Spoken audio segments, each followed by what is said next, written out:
I will go ahead and lead us in the Pledge of Allegiance. I pledge allegiance to the flag of the United States of America and to the republic for which it stands, one nation, under God, indivisible, with liberty and justice for all. And whoops, hold on. Oh, here he is. There we go. Yes. How come the flag only had 30 stars? Really? I just thought I'd ask. Pierre, are you on?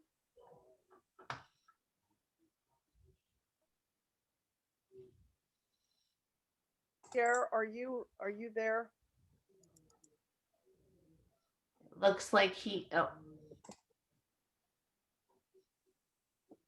maybe he is.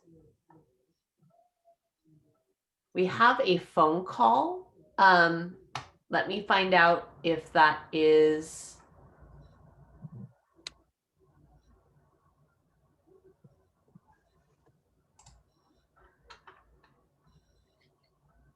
There's a number ending in 2586.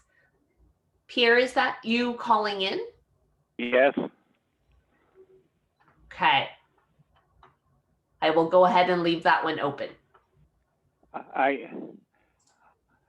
They want a passcode. I have no idea what a passcode is to get on the meeting. So. Is this Pierre Bedard? Hello, is that Pierre Bedard on the phone? Yeah. Hello. Yes. It doesn't sound like Pierre. No. Who is on? If you could state your name for the number ending in 2586. That's me. Yes. What is your name? David Struthers. Oh, okay. Thank you very much. We thought we've been trying to. Oh, Pierre, can you hear us? Well, I can hear. What? No, you are good, David. I will go ahead and if you need to raise your hand to speak during any of the public comment times, go ahead and do so. But I will go ahead and move you back as an attendee. Okay. I couldn't get into the meeting because they wanted a passcode. None of the information I was sent gave a passcode. So anyway, so I called on the phone. Oh, gotcha. I can, you know what, while Chair Wheeler goes through the remainder of, I will send you additional information so that you can join. Okay. Okay. At this time, I'm going to ask for public comments for items not on the agenda.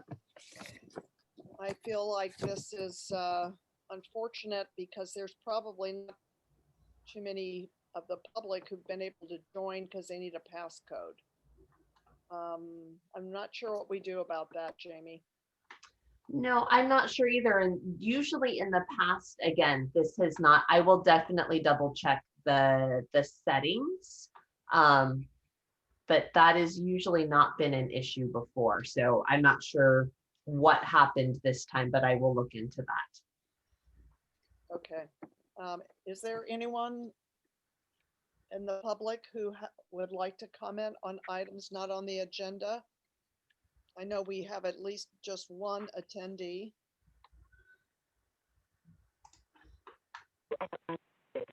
And David, did you have any, would you like to comment on anything not on the agenda at this time? I'm muted. No, you are unmuted at this time. Do you have any public comment for items not on the? I don't. I just wanted to listen and watch and Okay. see. Okay, thank you, David. That's fine. Just wanted to see, you're the only member of the public who's been able to join us. So That's fine. Thank you very much. I guess we'll just go forward. So let's take up the minutes. We need to approve the minutes of the regular meeting of January 6th, 2022. Do we have a motion to approve the minutes? Motion Okay. that we Now- approve the minutes. Okay, Nelvin, do I have a second? Okay, I have, Bedard seconds. okay, Pierre Bedard seconds. Okay, at this time, we're going to move, Oh, Chair Wheeler, I should call for the vote. Mhm. I'm sorry, you're right. Thank you. Yep, no worries. I will go ahead and start with Commissioner Carter. Carol, you're muted.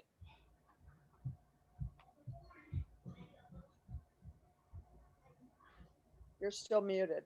Yeah, it looks like you aren't muted, but there is a sound issue because we can't hear you. Really? Oh, there you are. Now we can. Now we can. Think Thank we're not you. Close enough. You're not close enough to the speaker. Can you hear me now? Yes. Okay. Thank you, Commissioner Carter.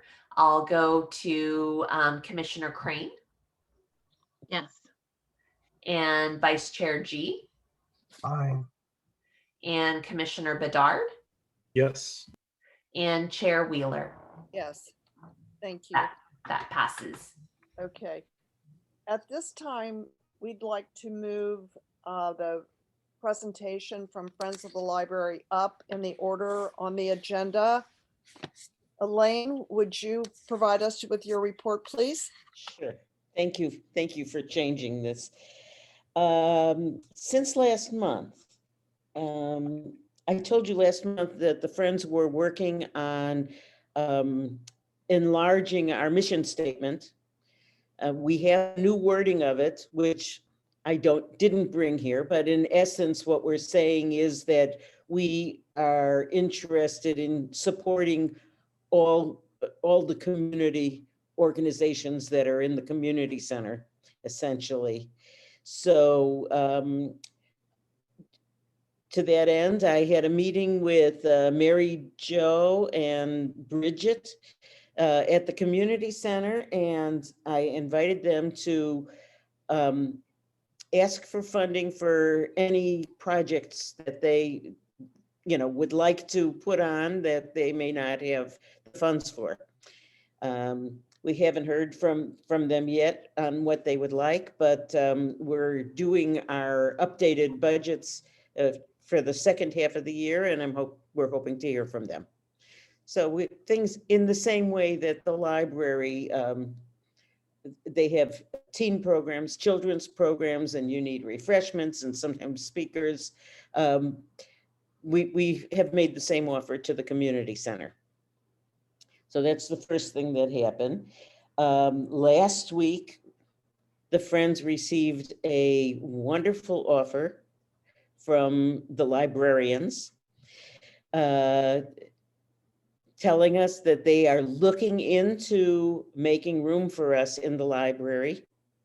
It's still in a kind of feasibility stage because we have to find out how it'll work, if it can work, how it'll work. But we're actually becoming very excited because the more we think about it, the more we find ways that we could start doing things differently and saving a lot of transporting space and putting that into perhaps more working space and so on. So I don't know how long it'll take, but it's being looked at by better minds, and we are very grateful. Our sale was supposed to be going on right now. However, we postponed it because of COVID. So our next sale is March 4th, 5th, and 6th. It's causing us a little bit of problem because we have just about enough storage to hold the books for a sale. And by postponing the sale for a month, we may run out of just space to hold the books. We may, if that happens, we will just stop accepting donations for the next month. The other good news that we just got yesterday is that we saw our half-year budget, and both Amazon and ongoing sales are doing extraordinarily well this year. We had the highest at the Amazon sales. I don't even believe this number, actually. I think there was a mistake in there somewhere. But for a half a year, we earned $40,000 in Amazon sales, which is really an all-time high. It projects to 80,000 a year. But I think it will be well up there. So that is, that's our good news. And that's it. It's actually, a lot's happened this month. That's fantastic. Thank you, Elaine. Because everyone is breathing easier, except maybe poor Jennifer and Rose, who have to find space for us. Thank you. Well, that's very, very interesting. Good news. Super. Does anyone have any questions for Elaine?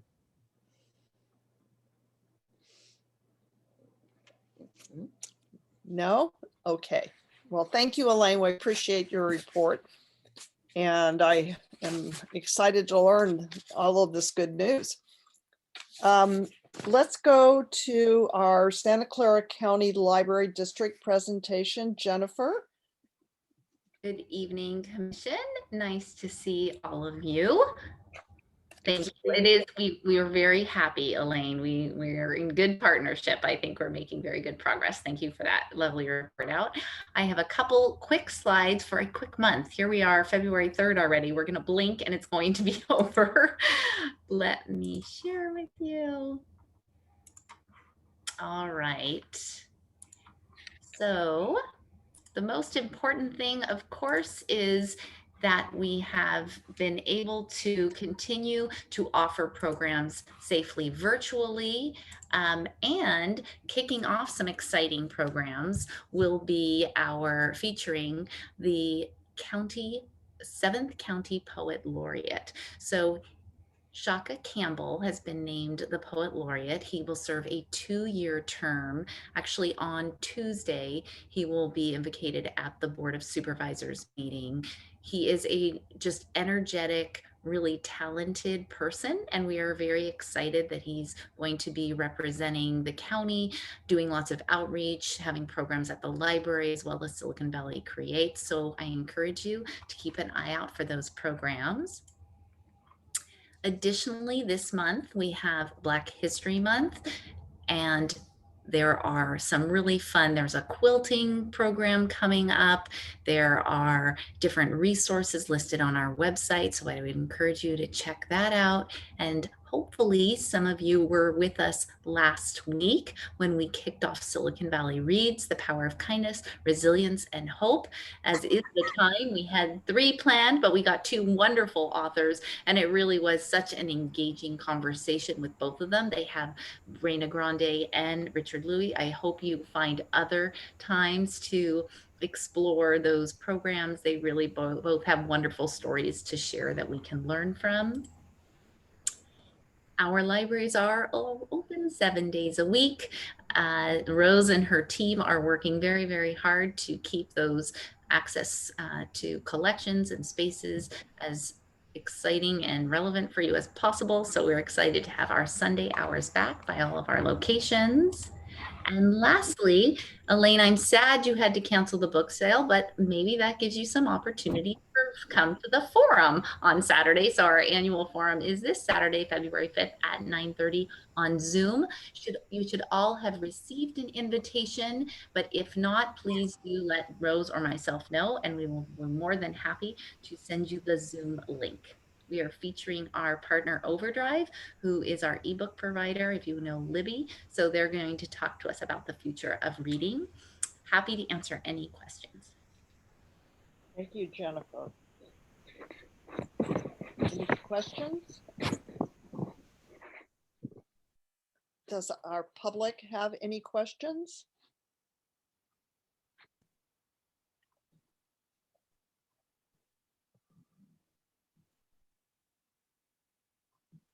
It would help if I take myself off mute. David, are there any questions? I think we're okay. Okay, wonderful. Well, thank you so much, Jennifer. Much appreciated. Rose, could we have your report, please? Do I share my screen? All right, good evening, everyone. So let me go ahead and start the slideshow.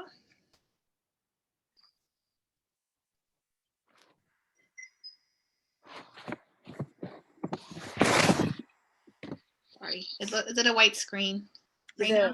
Yeah, I don't think it's loaded. Let me see what's going on. I might just have to share it like this, sorry. As Jennifer mentioned, we did have the Silicon Valley Reads kickoff, a local program we have, and thanks to Lolly for being one of the large donors to Silicon Valley Reads, we are able to host Richard Louie for a virtual program. He will be doing a Zoom program with us on March 8th. And so registration is actually open for that already on our website, so you can sign up for it. It's something we look forward to. We heard he's very charming and very entertaining to listen to. So just want to bring that to your attention, and thank you to Lolly. And as Jennifer had mentioned, we started, our open hours 7 days last week. And thanks to, this is the ad that was kind of put in the town crier to kind of promote this. In addition to our open hours, Los Altos's passport office is open. So people are back to making appointments to do their passport services. And I'm sure Freddie and the subcommittee will be talking about the ad that we also put in the town crier to promote this. So the only thing that's different with passport services from kind of pre-COVID is that we aren't offering passport photos just at this time due to the mask mandate, but we plan to resume photos once it's safe to do so. And for our statistics, we will see, I'm sure, a larger increase for February, but for January, we did see an increase for items checked out, and for items checked in, patrons served online at the library, and patrons served online. So it's nice to see an increase across the board, and this was system-wide. Some additional Silicon Valley Reads events we have going on at Los Altos. We have some passive kind of our take-home programs as well. We have a kindness bingo, a kindness tree, and a kindness Valentine's program. So this is a sample of the bingo. The tree is really nice, actually. I encourage you guys to visit the children's room. Our library assistants, Devin and Karen, have put up a really, really nice tree in the children's room where patrons could put a encouraging message on it. So if you have a chance you could participate. It's for all ages, or just to look at it. And the Valentines are a kind of grab and go kit. So I want to thank the Friends for helping fund these programs. For Black History Month, we do have some displays at the library as well, featuring some of our collections. And looking ahead, the Open Plus contract has been signed, and we're moving forward with kind of the logistics and working with our IT and facilities department to get all those details configured before we can move forward with Open Plus. So I'm happy to answer any questions. Any questions? Yeah. Pierre. I was just clapping. Congratulations on signing the contract on Open Plus. That's really cool. Yeah, we're very excited. And thanks again to the subcommittee for the commissioners for, all the research you guys helped us to get to this point. So thank you very much. Bryant will continue with working with, Steve and our administration and facilities team to make sure that this project continues while I'm on leave. So we're very excited. I'm looking forward to see it in action. Fantastic. Any other questions? Does anybody from the public? David, do you have a question?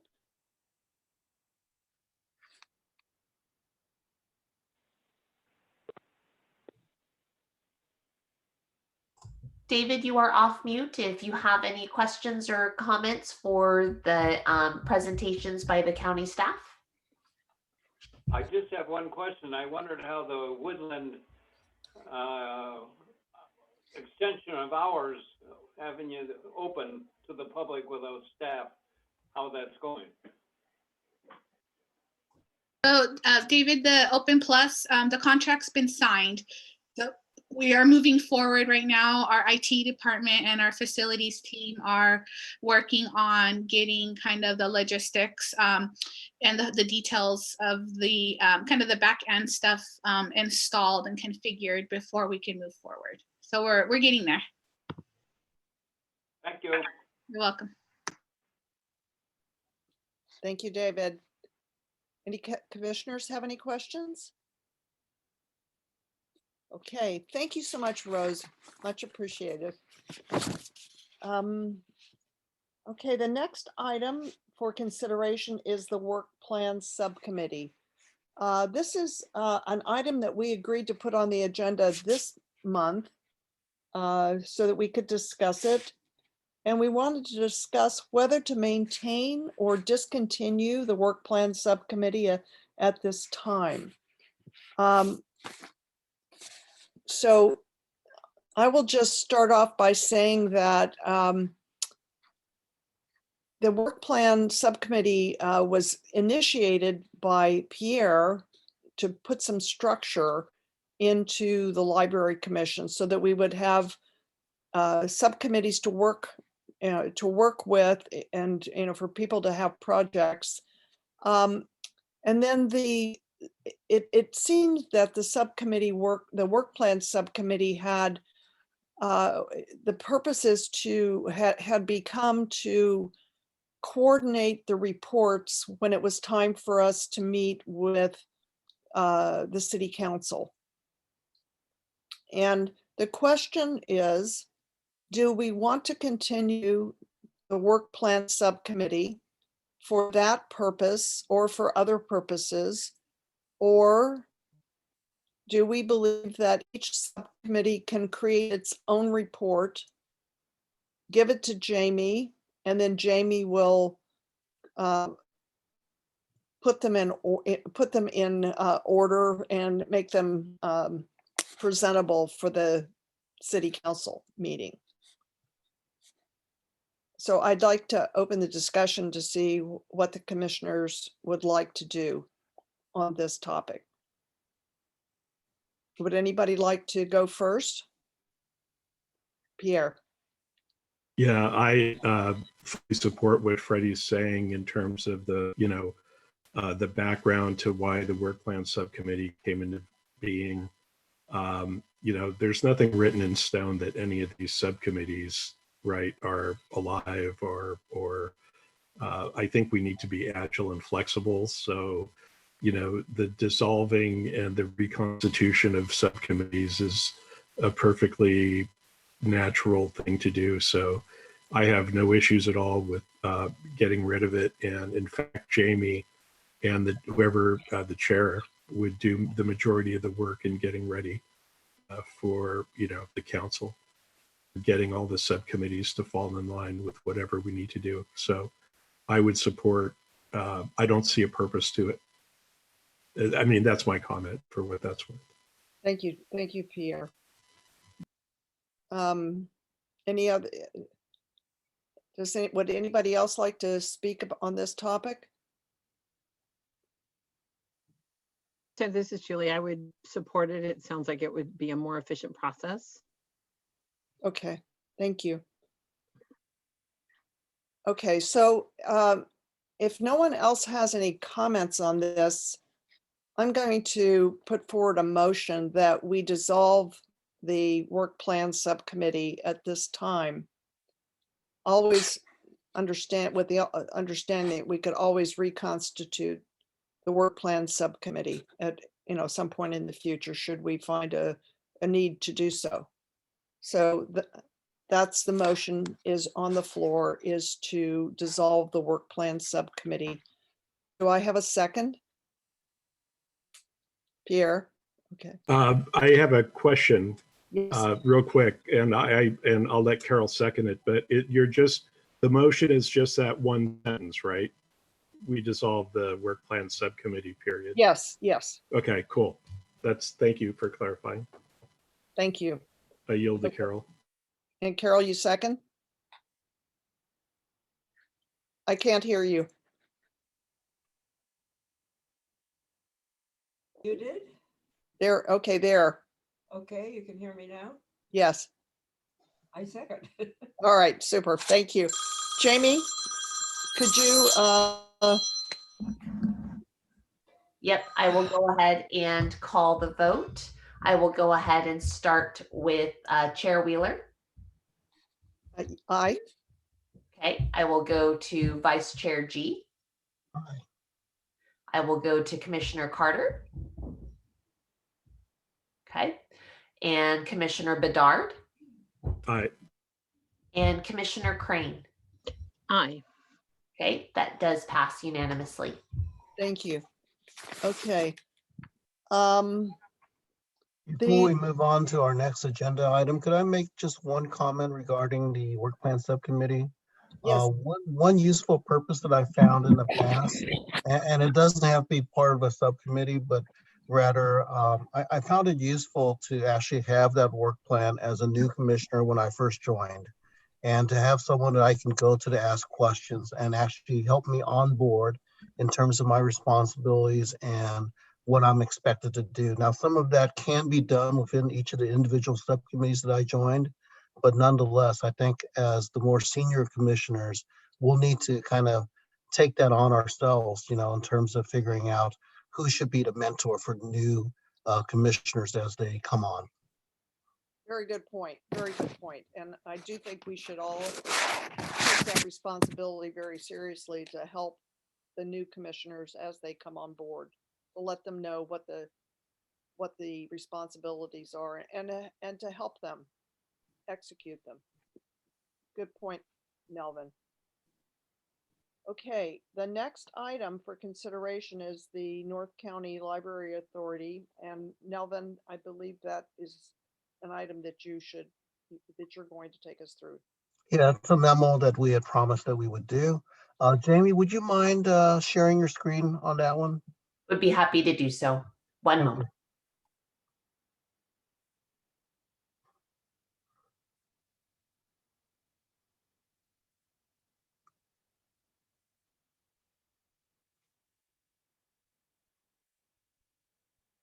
All right, so this is the draft of the memo. And basically, I'm following up on what we had discussed when we first reviewed this subcommittee report regarding redevelopment of the main library. So the summary section just kind of goes through the details of when we voted, making sure to provide the necessary background that the task force had made considerable progress towards getting a bond measure on the 2020 ballot, but other things took precedence. And the Futures Subcommittee at that point decided to take a look at various paths. And part of that was looking at Open Plus, but we also went back and reviewed a number of the key documents, and specifically the 2018 Los Altos Library Needs Assessment. Subsequent to that, the patron survey that was taken in 2019, as well as looking at some benchmark data between Los Altos and the other Santa Clara County Library District branches.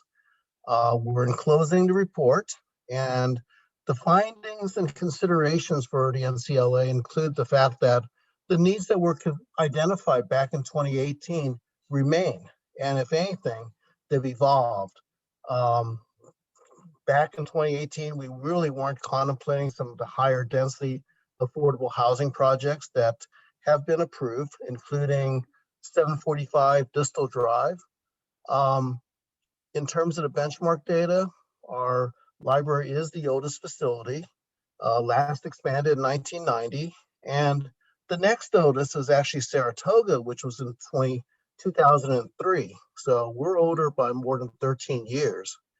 And of the 7 Santa Clara County Library districts, we're actually number 3 in terms of gate count and annual circulation. So it's a pretty important branch. The last point is the fact that other libraries in the district have been successful in funding expansions and remodels. And I made a note that the amounts that were raised were actually modest compared to what's required for a main library redevelopment here in Los Altos. The biggest of which is the $50 million bond measure in Campbell, but that funds both a library, which is similar in size to what they already had, but also a new police emergency operations center, and then 2 other investments of smaller magnitude. So given all these various points, we're asking that the NCLA consider reconstituting their main library redevelopment effort. And it's their decision as to how they want to push forward, but we would fully support the effort and help the NCLA as they see fit. The attachment is the report that was reviewed by the commission some time ago.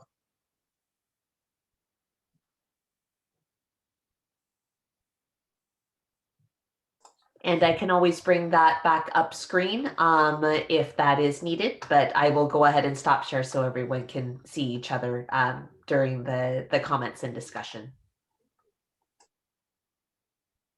So the discussion should be, does this capture what the commission wanted in terms of a memo to NCLA? Does it summarize the report that was reviewed? And does the commission believe that we should forward this memo to the NCLA? Here. It really does capture things very well. It's one of the best pieces of work I've seen come out of this commission since I've been on it. And I mean that sincerely. Just the fact that I only wish more people would read it. Because what happens is reality steps in. Different organizations the Friends are working with Rose to get, something done. The Friends are working with Gabe directly to see if an expansion can be done. And I wish that people would we're looking at, and this is a question that I really have for Council Member Meadows, given the priorities, but, are we looking to do a Campbell-like, something to fund this type of development, or are we, what are we doing to finance it? All these questions come up. But it's great information and it needs to be out there. And that's really my main comment. I have my own personal opinions as to what we should do, as we all do, but the report's fantastic. That's the, thank you. I agree. The report is excellent work. And you're right. It really does nothing but make the Library Commission look like they can produce really good studies. So well, it came out of the Future Subcommittee, so it wasn't just me. No, I know, but it's excellent work by your subcommittee, and everybody should be applauded on that subcommittee for this excellent piece of work. I want to say, as a member of the Futures Committee, thank you, although I think Melvin is understating his importance. I work with him on the infrastructure, so I understand. Vice Mayor Meadows, you have your hand up. I'm not sure if Pierre was asking very subtly for a comment from me or not. What I would say is stay tuned.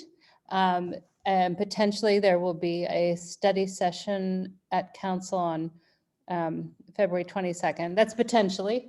I don't think the mayor has necessarily even heard this yet, so of course she will control the agenda, but where the subcommittee will discuss some of the different options that we're going to look at in terms of a bond measure. So it'll be a long process. There may not be an answer for a little while, but if you are interested in the nitty gritty and how we approach it, I think February 22nd, though that date could change, will be the first discussion of some of those issues. Thank you. Thank you for letting us know that. Could we ask you, do you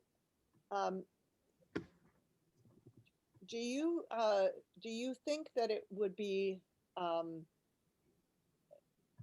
helpful move to present this study and this memo to the NCLA,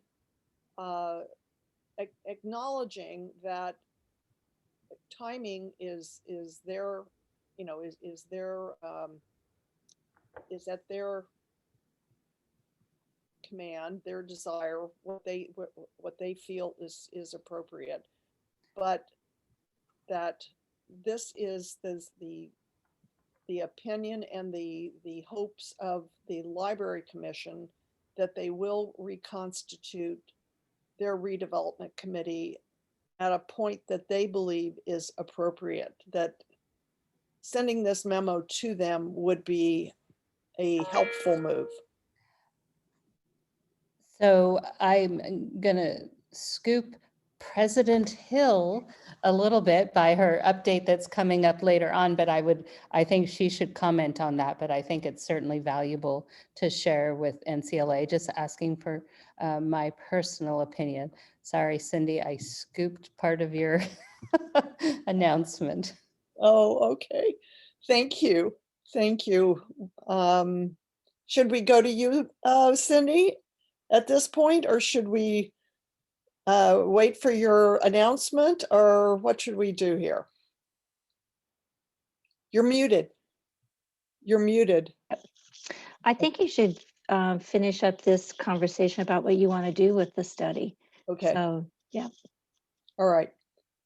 Well, I think I'm just going to put my opinion out for the record, and I think it would be an excellent idea for us to, to submit this to the NCLA so that they have the benefit of your work, of the future subcommittee work, and understand the Library Commission's position if this turns out to be, if this is voted an aye vote.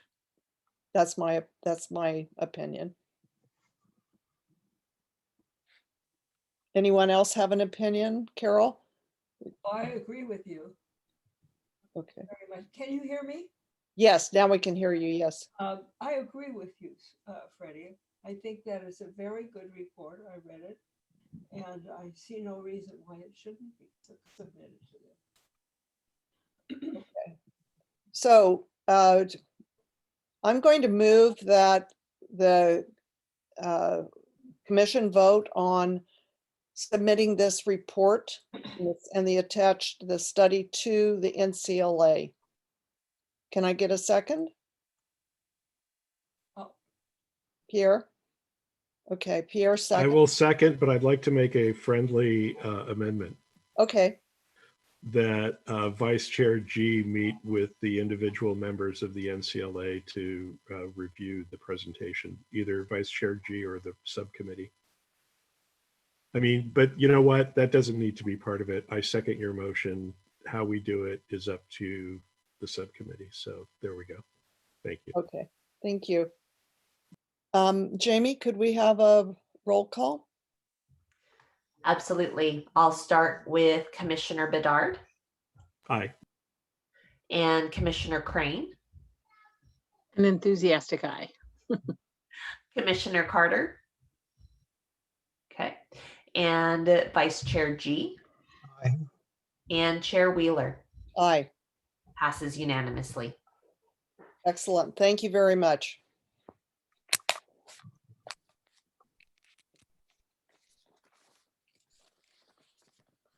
Okay, the next item on the agenda is to receive the update from NCLA and Lolly, and that's Cindy.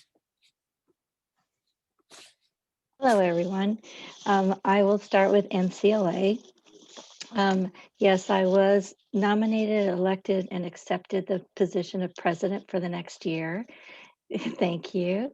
And so your library commission has like a double hit. So, and Suzanne Epstein was elected as the vice chair. And Sally, did you agree to be secretary? That was. Or no, or was it Lisa? No, it wasn't me, it's Lisa. Lisa Schmidt from Los Altos Hills. So we have, and then we are also in the process of figuring out what we're going to do about a treasurer. So that is a subcommittee that Suzanne and I are on to take a look at what we need to do to get that in set. We had several things on the agenda. One of them was I, wearing my hat as president for Lolly, gave a short presentation on what our finances were, so we could see how much money was in the operation fund and also how much money was in the building fund.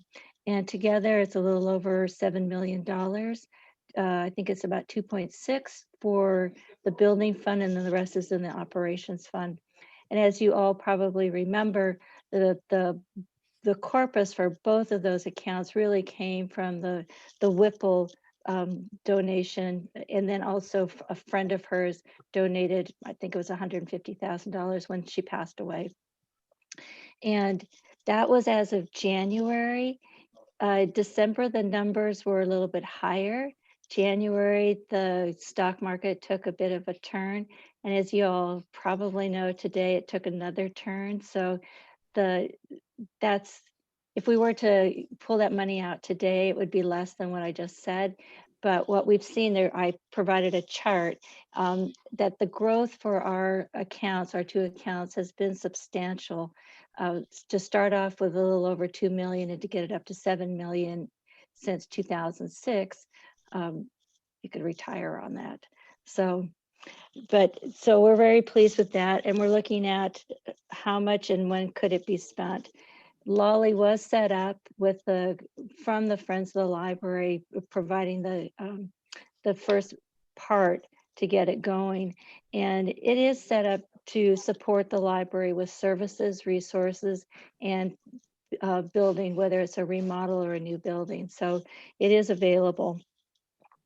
And any questions about that? So you can think about it and then come back to it. So that led in nicely to a conversation about NCLA's finances. The bond measure that was passed is a 30-year bond, or excuse me, a parcel tax measure was passed as a 30-year parcel tax, which expires in 2030. Right now, it appears that we have $5 million as a bulk, but what happens is we get a large chunk of our money at the beginning of that 30 years. It goes up like this in growth, and then it starts to go down because we no longer collect, and we start spending faster than we're collecting, which is exactly the way a parcel tax is supposed to work, that you spend down. But it's also very likely that we will have money left over because sadly, because of COVID, we weren't able to spend that money with the hours at the libraries. So that is possibly money that could go to a building fund, or we could defer a ballot election to renew the parcel tax and use that money. So there's options of how we can use the money. There is an outstanding question about can that specific parcel tax money be used on a building? So we are looking into that again to find out what the legal interpretation is of the parcel tax, and then also the joint powers agreement. Any questions about that? It's a long conversation. Luckily, we have a bit of time before we have to come to a resolution. And then another question, which we really are going to be paying a lot of attention to in the next few years, is whether or not we should ask the county to assign the unincorporated parcels in Los Altos and Los Altos Hills to the parcel tax process. One interesting statistic that Suzanne presented is that there's almost as many unincorporated parcel units in our area as there is in Los Altos Hills, and they do not pay the $76. They were exempt from that, but they are assigned to use our libraries, and they do use our libraries. So if we were to pursue that, and a lot of them are up in by the country club area, so they're sort of South Los Altos residents. So if we were to pursue that, it is a multi-year process. And since we know that the parcel tax expires in 2030, we would want to start, we worked backwards, and we would want to start in the next couple of years, because it would be a long process talking to the county and the county library, and then the parcel tax people that it would be affected by. So it's an interesting dilemma to be in. It was something that was considered when that parcel tax was voted on 20 years ago. And at that time, it was decided to leave it as it is. So that's really something to pay attention to, because that could be additional funds. Also, I want to make sure that I'm clear that if we do go for a parcel tax bond or parcel tax ballot measure, that doesn't mean it would be at $76. There would be an evaluation of how much it would cost to keep the libraries at the state that they are currently in, and or if we wanted to extend the hours or do something else. The previous parcel tax actually stated it was to increase hours and to be used to remodel the main library. So it was very clear in that parcel tax ballot. In this one, it's not as clear. So there's a lot of possibilities going forward in the next 10 years of what we, actually the next 8 years of what we can and should do. We also voted to approve the declaration of local health emergency for virtual meetings for another 30 days. And we made it clear that that doesn't mean we're going to have a virtual meeting, but just that if we need to have one, if we need to have another Ncla meeting in the next 30 days, and the city of Los Altos is still under this umbrella of having them, we can have a virtual meeting. So every 30 days, we will make that decision about voting to be able to hold them virtually if we need to. So those are the primary highlights for Ncla. We're still getting our finances straightened out. And again, I'm working with Suzanne and the county on making sure we have the right reports. And we have a new Los Altos city liaison, and he's just a joy to work with. So I'm looking forward to learning more about how things are going to be done. So moving on to Lolly. Our board meeting is this Tuesday, and as Rose said, we are very excited about hosting Richard Louie on March 8th. I checked the registration, and there we have possibility of 500 people. And right now there's 478 people signed up, which makes a whole lot of sense because people don't register until almost the last 2 weeks, 24 hours before, and then all of a sudden all of the seats are filled. So I'm not concerned about the low registration right now, but I expect to see that uptick happen pretty quickly. And we also have our speaking volume speaker, and we are hoping that will be in person, but we're also planning for a virtual and or a streaming session. I'm not going to announce who it is, but I personally am very excited about the author. I've already read the book. I had read the book before we got the author, and I thought, this is exciting. So that should be quite cool. And we, as I've been mentioning, we are still getting our finances in order too. We've had retirements and resignations, and so we're switching over our who can sign on what check, and trying to get a lot more things automated. So it's an interesting thing, bringing us in more fully into the 21st century. Thank you, Cindy. Thank you. Questions? Do any of the commissioners have questions? Thank you. Pierre? Not so fast, President Hill. Remember your roots. No, congratulations. Thank you. That's great. My only question has to do with, for a quick announcement, I'm not going to be able to attend NCLA meetings if they're on Monday nights anymore. I have a prior commitment. So you guys best keep them on Monday nights. And are you looking in terms of how you spend your money? That was a question that came up. And I wondered if did that get discussed? Did I miss it? Like, what can NCLA, for instance, if we do a major remodel in the library, just for instance, could NCLA funding be brought to bear? Have those things thought about? Right, that's exactly what we're trying to determine, if it's clear in the ballot measure that we voted on a while ago, if we can spend it. If not, we need to get an opinion and make a decision about that. What the ballot does say is that the monies are to be spent to improve and expand the services of the library. And so it's possible that under that umbrella, improving the physical space could be the path to improving the services and resources to the library.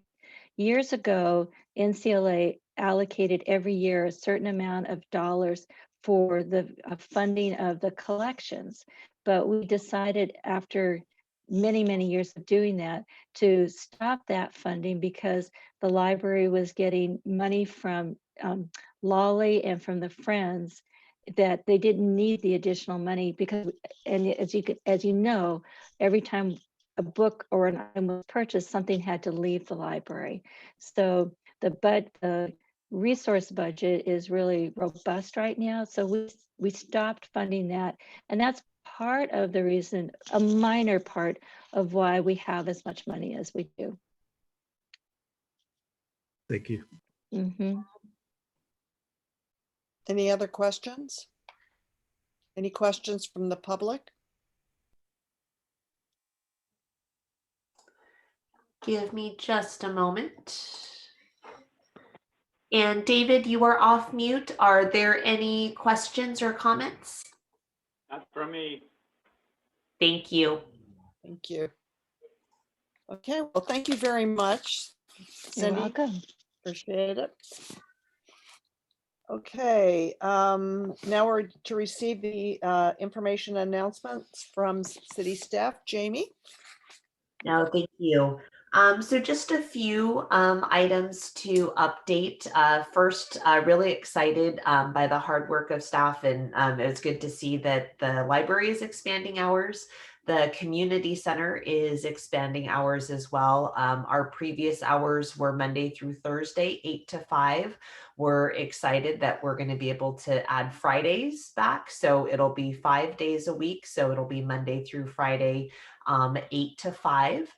Ideally, and we're just working on getting additional staff on board, which if you do know of anyone, there is still an open recruitment for facility attendants to help us with allowing us to keep the building open longer and to staff just various activities at the community center, whether it's a class or a private rental that's going on.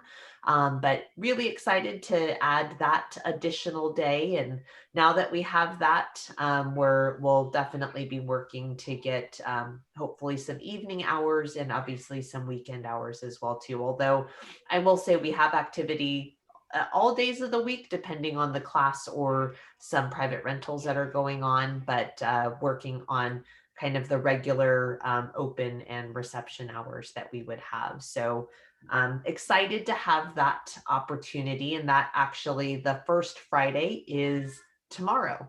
So we're really excited that that is an open opportunity. And then the only other update I have is that we have a variety of programs, but Obviously, recreation, we usually program special events, and sometimes those are large special events. We have adjusted a little bit. As an example, we did switch our fun run to a virtual fun run, just in an abundance of caution. And so our next event is usually our spring egg hunt. And so we're reimagining that event so that it is, granted, it won't be until April, and a lot can happen between now and then, but obviously we're recreators or planners. So we do need to plan in advance. And so we're reimagining it versus what we normally would do, which is on the Hillview soccer field. And we used to lots and lots of eggs that would disappear in like 30 seconds after all the setup. And there were lots and lots of people, which we're scaling back just a little bit on some of the larger in-person events. So those are the main two updates that we're working out those special events, and excited to bring some additional access to the community center as well. Thank you. Thank you. Anybody have questions for Jamie? David? David, you are off mute if you have any questions or comments. No. Okay, thank you, David. Okay, before we go on to the report from the subcommittees, I just wanted to thank Vice Mayor Meadows. I think hopefully you all were able to get from Jamie a copy of this article about this 8-year-old boy who created a handwritten book, and he snuck it on a shelf in the library, and now it's become a bestseller. It's except you can't buy it. And it now has, it's so popular, it has a years-long waiting list. So it's just really a fun story, and it's amazing what this young man did, this cute little kid did, and it's fun to read. And thank you, Sally, very much for sharing that with us. You're welcome. It's just so rare to read a happy, heartwarming story, so it seemed appropriate to share. Absolutely, absolutely. What a perfect story for the Library Commission. Yep. Thank you. Cindy. I actually saw him interviewed, and absolutely adorable. And they walked him through the library, and he showed where he had put the book. It was hilarious. So very articulate kid, and his drawings are just so fun to look at. So if I can find that link again, I will send it to Jamie so she can share it with everybody. That would be great. Thank you. This little boy just sounds like he's going to be something else when he grows up. Yeah, very cute, very cute. Okay, well, let's move on to the reports from the subcommittees. The Infrastructure Subcommittee is the first one that is up. Jamie, would you mind sharing just the first page of that report? Would be happy to. Hold on one moment. Thank you.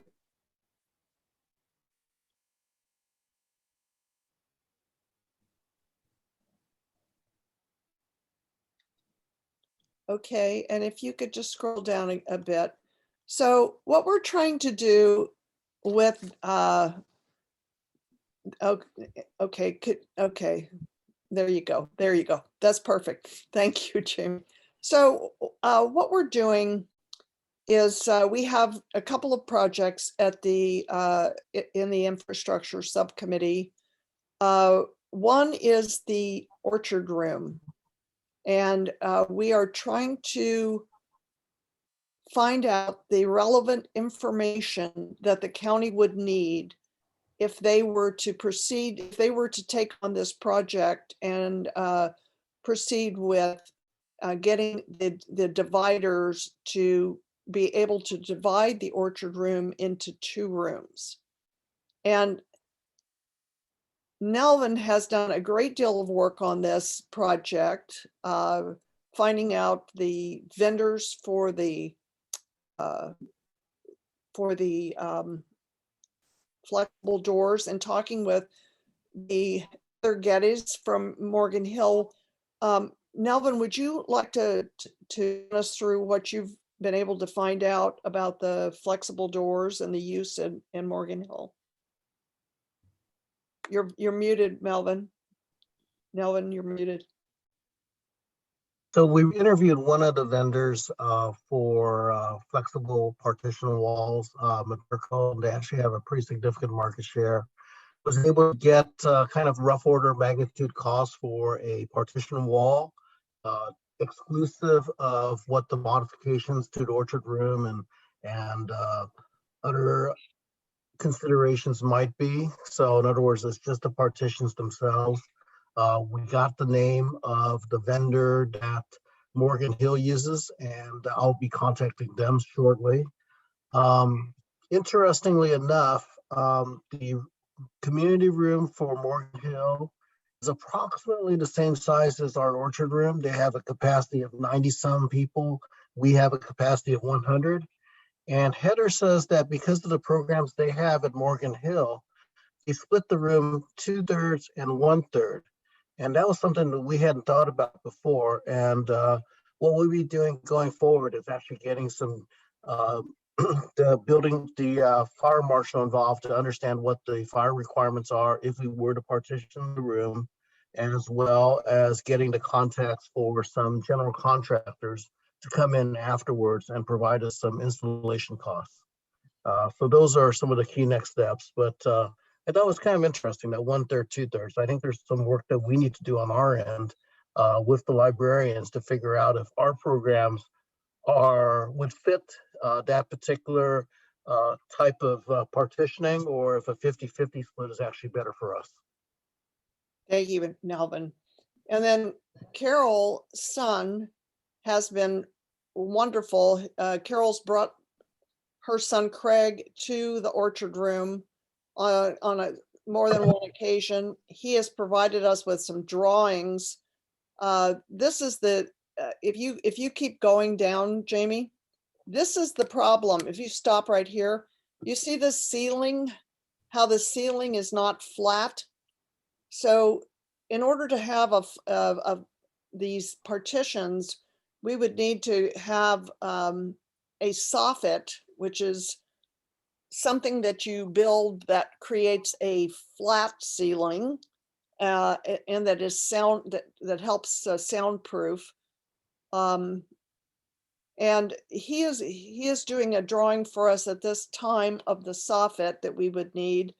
And the drawings that he's provided are tools for us to use with the contractors and the fire department so that they can visualize what we are trying to accomplish and then help us with requirements and estimates. So these are some drawings that Carol's son has provided us. And so the process here is for us to go through these steps, doing the research to find out the approximate costs, the approximate steps that would have to be taken, and what the requirements are. This is a picture from Morgan Hill of their flexible partitions, which you can see on the left. And then to be able to present this with the approval of the Library Commission, to present it as a project, a potential project to the county for them to then decide whether they want to implement this in the main library in the orchard room. This is a glass partition that they have just recently installed. And it's just interesting because you know, some of the soundproofing that we're thinking about requires glass partitions as well. And you can see it's a sliding door, etc. So we still have quite a bit of work to do and can you hold? Okay. We still have quite a bit of work to do on that project. The patio door noise problem and it won't close at Woodland. They are looking into that. The county's maintenance project manager is looking at some of the HVAC recommendations that have been made, and he'll decide how to deal with this problem based on one of those recommendations. Our subcommittee discussed asking Ncla to fund a feasibility study of the Woodland branch expansion. And we are waiting until to do anything until the issue of what the parcel tax revenues can be spent on is clarified before we would ask the Ncla to consider doing a feasibility study on the Woodland branch expansion. And that's the report of the Infrastructure Subcommittee. Any questions? You know, this is Julie. Hi, Julie. Hi, not a question. My only comment is LAUMC, that's very close, has partitions like that too. So I'm not sure if you want to see, if that might be something you want to see. I just thought I'd mention it. What is it? I'm LAUMC, the church across from Rancho. We have our Boy Scout meetings there, or Scout meetings, it's not Boy Scouts anymore. Our Scout meetings there in the center that's separated from the church, from the actual sanctuary, but they have those partitions all over. Okay. So Yeah. it's the Lutheran church, right? Is that? Yeah. Okay. LAUMC. Yeah. I wasn't quite sure what you meant. Okay. Thank you. No, Methodist. Los Altos United Methodist Church. Oh, okay. I know which church it is. It's right across the street from Rancho. Mm-hmm. Okay. Yeah. Right across Foothill, rather. Yep. Yeah. Okay. Yeah. Just might be a place for you to see it in action if you're interested. Okay. About how old are those partitions? Do you know, Julie? I think that I don't know, but they seem older. I mean, they've been there ever since I've had my kids in scouting, and my boys are 18 and they started when they were 11. And I think that they were well worn there. So, okay. But they're good. They're great. Okay, super. Thank you. Any other questions? Carol, you're mute. You got to either come closer or something. No. Unmute.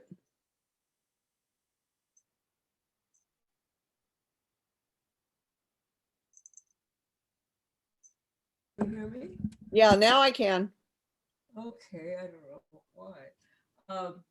I'll have the drawing of the soffit for you tomorrow.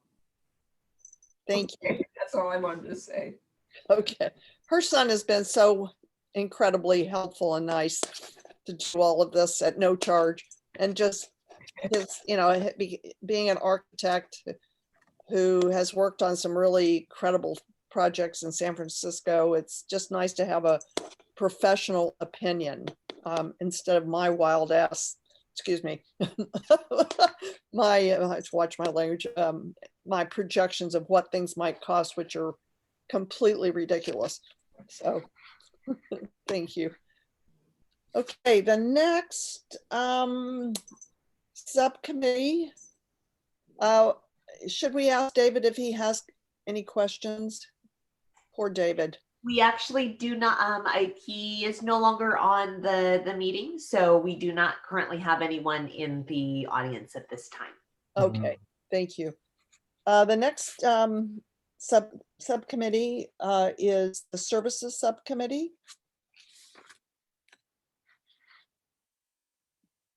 Okay, let me share real quick.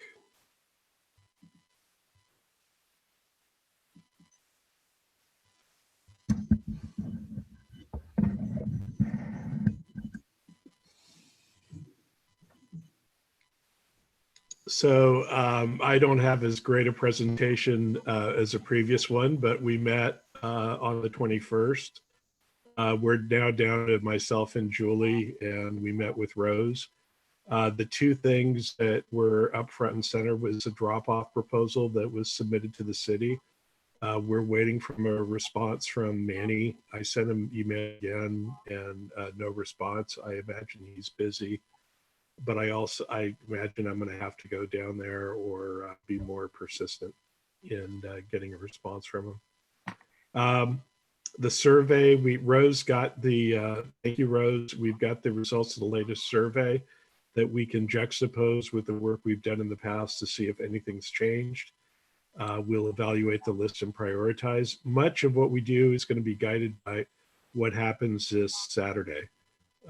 This is really the premier event. If you're going to, don't miss it. That's all I can say.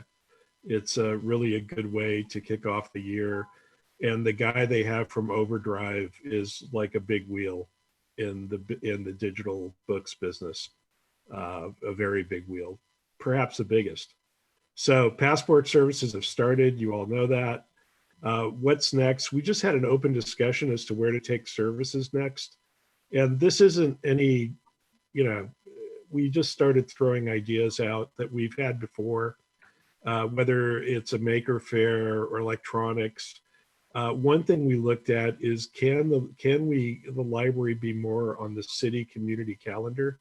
There's a big marketing arm coming out of the Park and Recs department and the rec center. And, can we get some of the services that the library provides up on there? Also, there's a scavenger hunt. Can we be part of that? Can we, I know that some of us are already talking to Lava. Is there a reason for services to look at it? Live shows or readings, doing our own scavenger hunt. I know in the past I had spoken with, Eric was, Mr. Steinley was into actually having a research quest where you'd have 20 high school students unleashed on the librarians to find some information, which is sort of, it's interesting. Oh, one thing I did propose that's not on here was the use of typewriters. Typewriters are a big deal. I'm into typewriters myself, and unfortunately, probably the best typewriter store in the country, one that Tom Hanks shops at, just closed down. It was here in Los Altos business. I drove by and it was empty. But one idea was to get with them and do some kind of typewriting event once it's safe. Anyway, that's it. Julie, would you like to add anything? No, I think you did a good job. Thank you. Thank you. Any questions?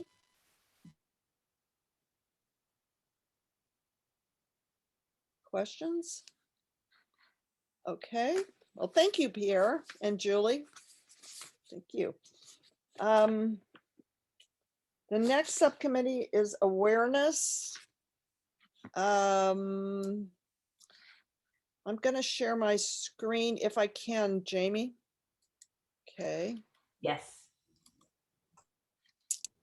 This is the ad for February. It'll be in next week's town crier, and it's focusing on the fact that the passport office is open again. And are you ready to have adventures? I know I am. So it would be so nice to be able to travel. I'm just so hopeful we'll be able to do something soon. But anyway, there's our ad. And now I'm going to stop share. And Jamie, could you share our report?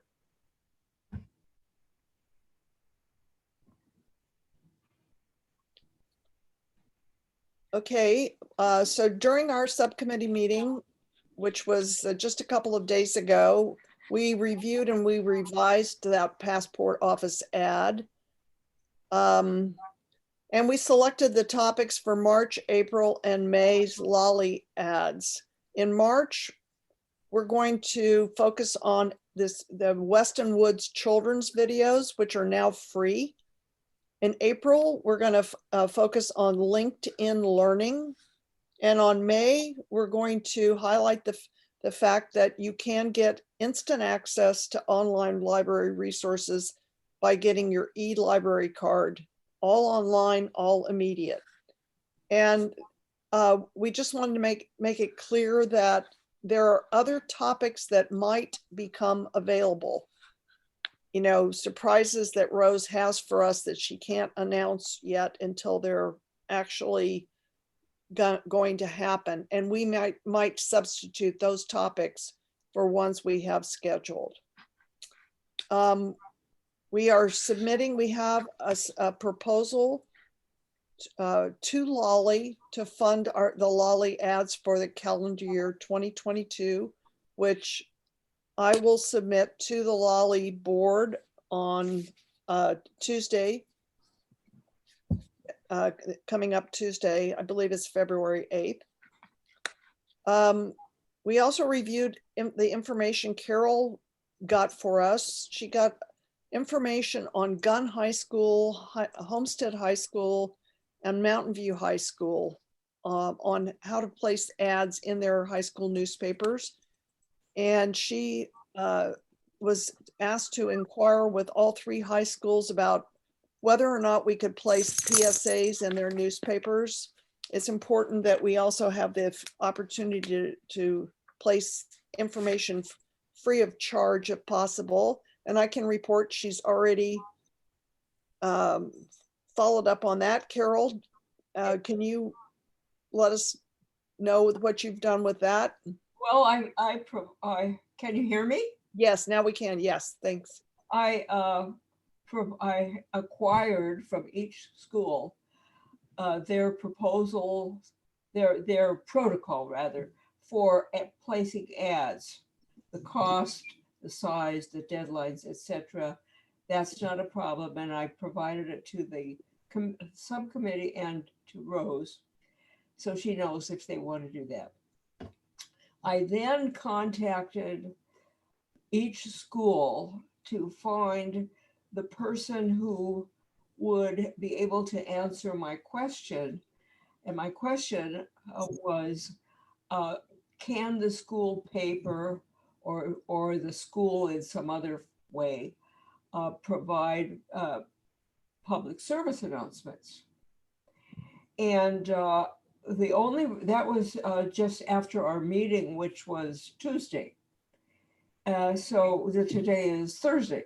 I have heard only back from Homestead, and they do not accept public service announcements, but they have a student who has something to do with that sort of activity. The response I got was positive, but vague. All right.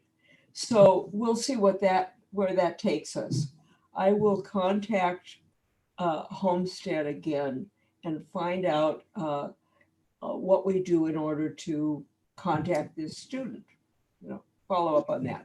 The other 2 schools, Gunn and Mountain View, Los Altos, have not gotten back to me. And if I don't hear from them by, say, next Tuesday, I will try again. And because the query that I made to each school asked for them to get back, I said, please advise me whether you will do this or not. Okay, great. All right, well, we'll stay tuned and hopefully they will. I'll let you know. Yeah, at least in their community of events might put something in for us, an event that the library is doing. All right, that's the report from the Awareness Subcommittee. Does anyone have any questions? Thank you, Jamie. Okay. The next report is from the Future Subcommittee. Could you display? Happy to do that. Hold on one moment.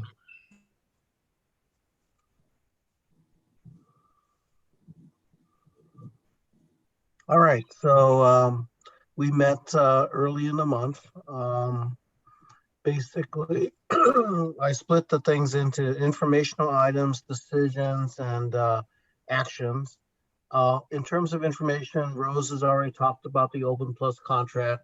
What she did mention was we now have a contact that Jennifer know in terms of the San Jose Public Library Open Plus implementation. So hopefully we'll get some lessons learned there. From Julie, she's reached out via email to a very prominent Los Altos real estate owner and management company to look at possibilities for a private public space. We're waiting to hear back, and I'll be taking that over in terms of follow-up. We've also discussed who else we could approach to see whether space could be made available.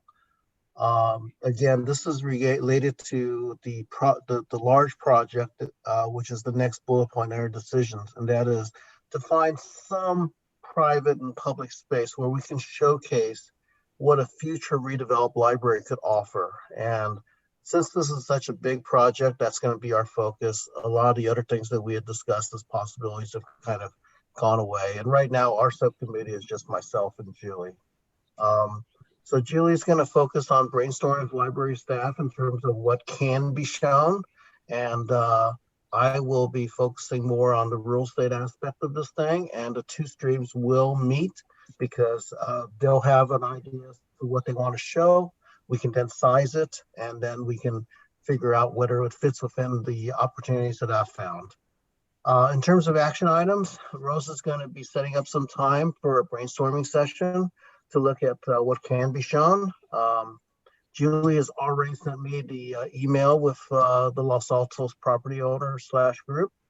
On another project, I'm reaching out to Bryant, and I've already had initial conversations regarding another project, which is digital conversion equipment. That is basically for folks who have like odor media, whether that be just paper photos, slides, VHS tape of their wedding or what have you, to convert it into a more modern digital format. He's had some experience with that in Sunnyvale. The key right now is we're actually going to start by designing a survey that could be asked of folks who are going to the library, see if this is actually a useful service and which formats are most important to them. So that would help guide the project. And unassigned, this was the idea that there are Eagle Scout candidates out there and they need service hours, and we certainly have projects. So at some point, we're going to have to figure out whether we have the resources to find the right opportunity and to start the conversation with the Eagle Scouts. And that's it. Wow, thank you. That's a really interesting idea to get an Eagle Scout to help out. Mm-hmm. And this is, so I want to ask, so the public-private space idea is for this, so for example, this property owner developer in Los Altos.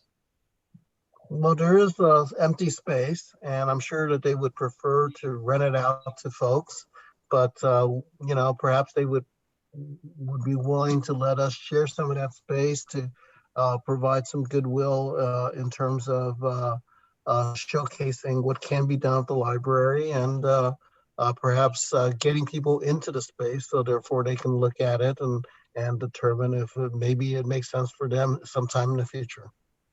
And is the idea to, at some point, to have like a model of what the new library could be? Is that what you're going to showcase in there? Well, that was an idea. We really haven't explored it enough.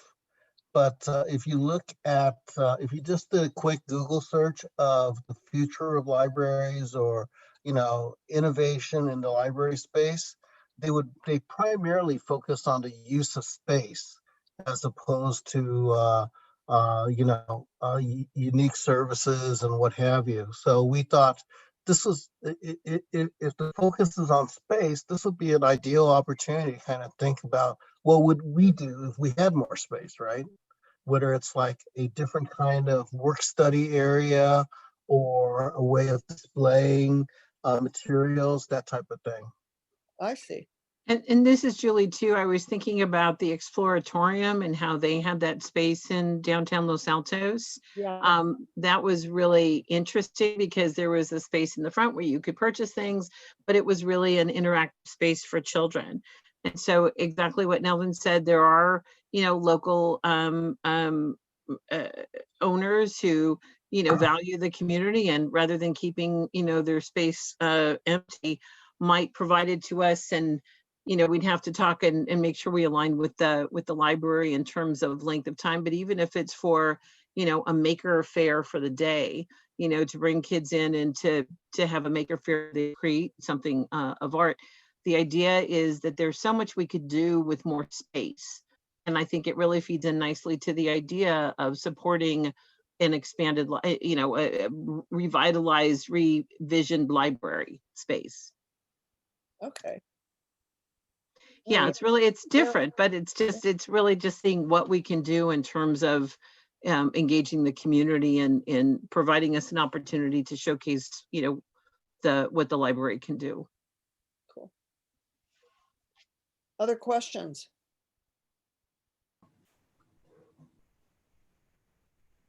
Pierre? Mainly a comment. Goes hand in hand with services. I mean, the Julie serves on both subcommittees, but it's really a fine line when you look at services, right? Usually you look at new services, futures. The Maker Fair idea and the idea of a space that a pop-up is a really good idea if it fits in with what the county wants to do. And so if I can just add on, this is something I raised before where I was wondering which committee I was on that would get this. I sort of brought up the issue and there was this thing. So I thought, if, really the idea of sort of this public-private partnership was really about sort of, the future of the library. But ultimately, yes, the services that would be showcased would be part of the services. So I've got my foot in both. Our Brown The Act. wor- Yes, but Well, I'm not sharing it with either. I'm just services with services and the public-private partnership with the futures. I'll only say I've done work on the public-private stuff, especially when I studied and wrote that thing about sponsorships, and you definitely have to take into account not only the city but certainly the county as to where they go, which is why Open Plus to me is so exciting, because everyone's really bought in. Anyway, enough. But thanks, Nelvin. Great report. Thank you. Okay. I have nothing. Well, we have the work plan subcommittee, Pierre.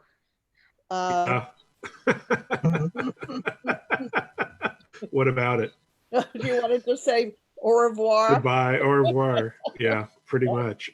Okay. All right. So I have nothing on the agenda. Would anybody like to suggest an item for next month's agenda? Pierre. I would like to, I know that there's a lot going on at, well, first off, Rose, we're going to miss you like crazy. Yes. Bryant Slip Pail substitute. He tries hard, but he's not on the call, is he? No, good. Okay. He won't be taking your call. Yeah, he won't be listening to me, that's for sure. But the big thing that we need, I'd really like to get a more full report from the Friends and the library staff, which at that point will be Bryant, as to where they're moving and what they're thinking in terms of the if we're doing any kind. There was a presentation given at the Friends meeting where they're looking. I know what you guys are sort of planning, but it'd be great to get something formally from you for next agenda. Yeah, it's, as we had mentioned, the plans are very preliminary.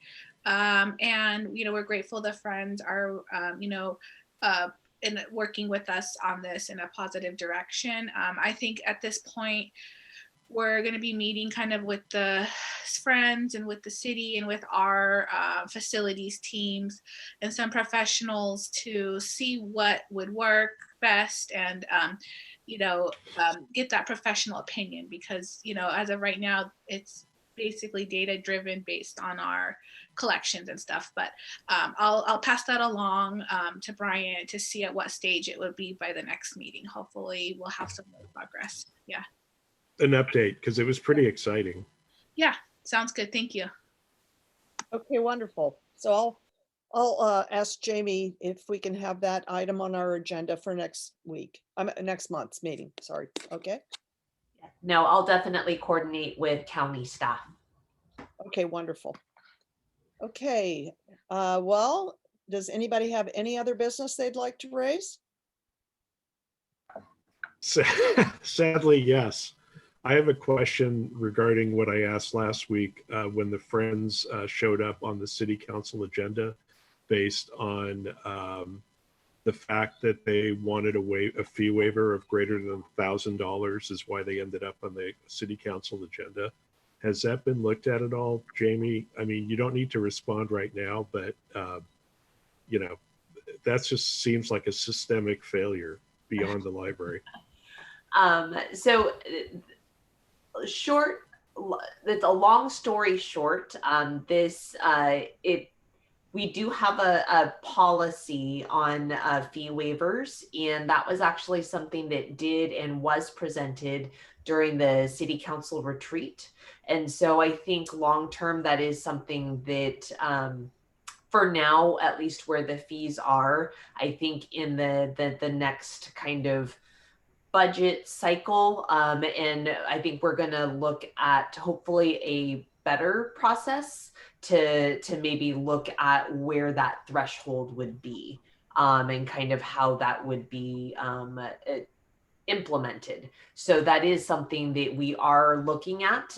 But outside of that, I would say now that we have a new facility, we've actually had quite a few requests come through, which a few have, because it's fallen above the 1,000 mark, has gone on to city council, and both of them have been and ended up being pulled. And so we do realize that is something that needs to be adjusted. And that definitely came through loud and clear at the council retreat. So it's a work in progress at this point. As you know, I only bring it up because to have a repeat of it would just be shameful for the members of the Friends who just get exercised by that type of thing. They feel, as you know, some of the membership, it feels very persecuted by different aspects of the folks out there. And I think that it just caused more issue than we needed to. But thank you very much. I appreciate your follow-up on that. Yeah. Thanks. Okay, well, I think we all want to wish Rose a wonderful new baby, little baby girl. And I hope you have a wonderful maternity leave, and we will miss you very much, and scurry back here as quickly as possible. 2 weeks, right? Thank you, everyone. I'm gonna miss everyone, but we're looking forward to having another baby in the family. So yeah, That's wonderful. It's just wonderful. Well, congratulations again, and we wish you all the best, Rose. We really do. We'll miss you. Thank you. All right. Well, if nothing else, we'll adjourn the meeting. Thanks everyone for participating. Thank you, Jennifer. Thank you, Mary Jo and Cindy. Thank you so much. And we'll see you next month. Oh, and Lelaine, you're there. You're muted. You're muted. I said I listened to the whole meeting, but I didn't think you wanted to see me eating dinner. We would have been jealous, those of us who haven't. Okay, thanks so much, and I'll adjourn the meeting now. Bye-bye. Bye.